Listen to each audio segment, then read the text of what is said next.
By that fact.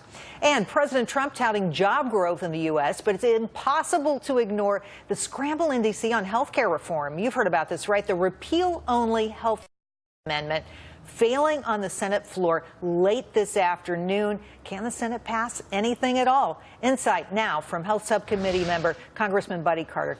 Great to have you here, Congressman. I know you're the only pharmacist in the entire Congress. You see how health care works up close. But I have to tell you, I'm looking at what's going on the Senate floor right now. I'm not feeling very optimistic. A lot of our viewers, too, expressing frustration. What can you tell us? Well, you know, I've always said that I'm not surprised by anything anymore, but I still get disappointed, and I'm certainly disappointed by this. How in the world you can vote for repeal a year ago and not vote for it now is beyond me. I mean, that's simply saying that you knew the president wasn't going to sign it last time, but you're afraid he might sign it this time. You know, as a public servant, right. I'm not going to be able to back that up. So what failed today, the next to last thing to fail, was full repeal, right? That's what we were talking about. 7 Republicans saying, no, we don't like that. Collins, Capito, McCain, Portman, Murkowski, Lamar Alexander, Dan Heller. A lot of folks saying we just don't like that. You're seeing what's going on the floor of the Senate, all these amendments coming up for debate and discussion, but we just can't seem to get off the dime. What's it going to take, Congressman, to get something through the Senate, to get anything through the Senate?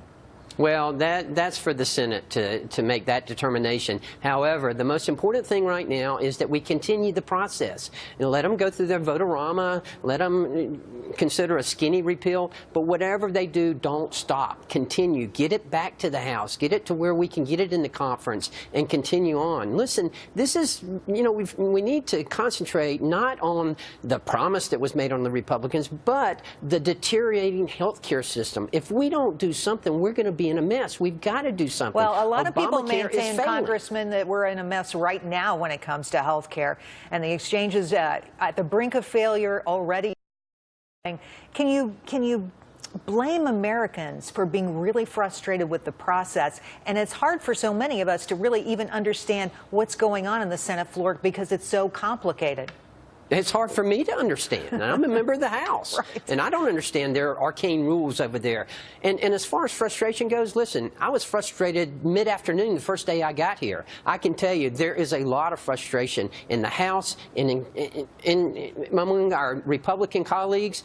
Everyone's frustrated up here, but the problem or the solution is just to keep the process going. Make sure you don't punt. Keep moving the ball down the field. Let us get something. We've got to. Well, from your lips to God's ear, Congressman, thanks for coming on the show tonight. Thank you. And next, why so many